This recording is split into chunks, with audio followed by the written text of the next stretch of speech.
Clip number 42 اس میں انشاءاللہ عز و جل آپ سورہ بقرہ کی آیت نمبر 123 سے 125 کی تلاوت قرآن، ترجمہ اور تفسیر صراط الجنان سنیں گے۔ بسم اللہ الرحمن الرحیم۔ ترجمہ: اللہ کے نام سے شروع جو نہایت مہربان رحمت والا ہے۔ واتقوا يوما لا تجزي نفس عن نفس شيئا ولا يقبل منها عدل ولا تنفعها شفاعة ولا هم ينصرون۔ ترجمہ: اور اس دن سے ڈرو جب کوئی جان کسی دوسری جان کی طرف سے کوئی بدلہ نہ دے گی، اور نہ اس سے کوئی معاوضہ لیا جائے گا، اور نہ کافر کو سفارش نفع دے گی اور نہ ہی ان کی مدد کی جائے گی۔ لا تنفعها شفاعہ، نہ کافر کو سفارش نفع دے گی۔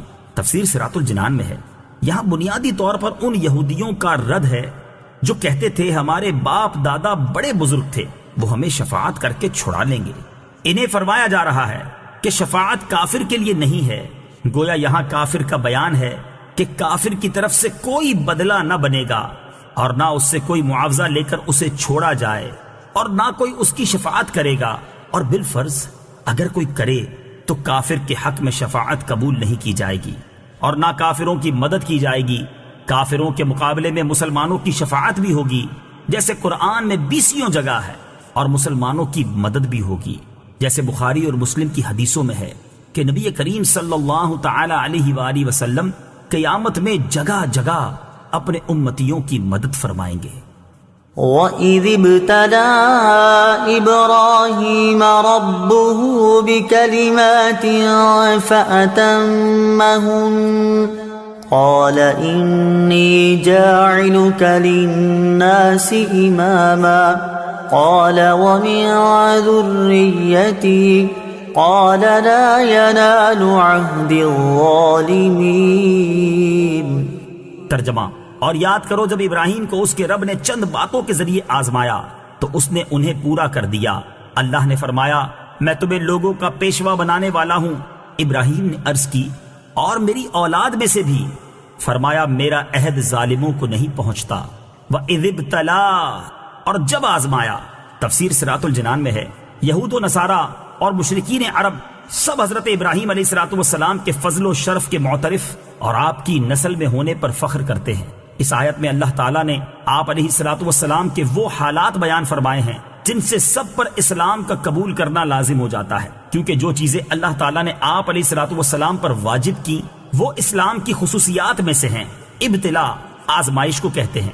خدائی آزمائش یہ ہے کہ بندے پر کوئی پابندی لازم فرما کر دوسروں پر اس کے کھرے کھوٹے ہونے کا اظہار کر دیا جائے۔ حضرت ابراہیم علیہ السلام کی آزمائش میں بہت سے شرعی احکام بھی تھے، اور راہ خدا میں آپ کی ہجرت، بیوی بچوں کا بیابان میں تنہا چھوڑنا، فرزند کی قربانی وغیرہ سب شامل ہیں۔ للناس اماما، لوگوں کے لیے پیشوا۔ تفسیر صراط الجنان میں ہے، یہاں امامت سے مراد نبوت نہیں، چونکہ نبوت تو پہلے ہی مل چکی تھی، تبھی تو آپ کا امتحان لیا گیا، بلکہ اس امامت سے مراد دینی پیشوائی ہے، جیسا کہ جلالین میں اس کی تفسیر قدوۃً فی الدین، یعنی دین میں پیشوائی سے کی گئی ہے۔ وَمِن ذُرِّيَّتِي، اور میری اولاد میں سے۔ تفسیر صراط الجنان میں ہے، جب اللہ تعالیٰ نے حضرت ابراہیم علیہ السلام کو امامت کا مقام عطا فرمایا تو آپ علیہ السلام نے اللہ تعالیٰ سے اپنی اولاد کے لیے بھی عرض کیا۔ اس پر فرمایا گیا کہ آپ کی اولاد میں جو ظالم ہوں گے وہ امامت کا منصب نہ پائیں گے، کافر ہوئے تو دینی پیشوائی نہ ملے گی، اور فاسق ہوئے تو نبوت نہ ملے گی، اور قابل ہوئے تو اللہ تعالیٰ اپنے کرم سے جسے جو چاہے گا عطا فرمائے گا۔ اس سے معلوم ہوا کہ کافر مسلمانوں کا پیشوا نہیں ہو سکتا، اور مسلمانوں کو اس کی اتباع جائز نہیں۔ یہ بھی معلوم ہوا کہ اپنی اولاد کے لیے دعائے خیر کرنا سنت انبیاء ہے۔ یہ بھی معلوم ہوا کہ اللہ تعالیٰ کوئی نعمت عطا فرمائے تو اولاد کے لیے بھی اس کی خواہش کرنی چاہیے۔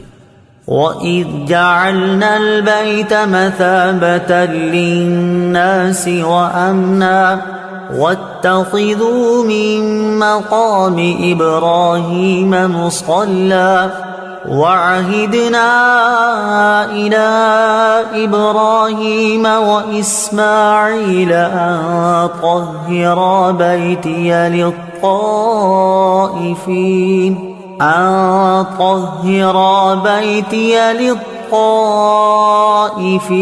والعاكفين والركع السجود.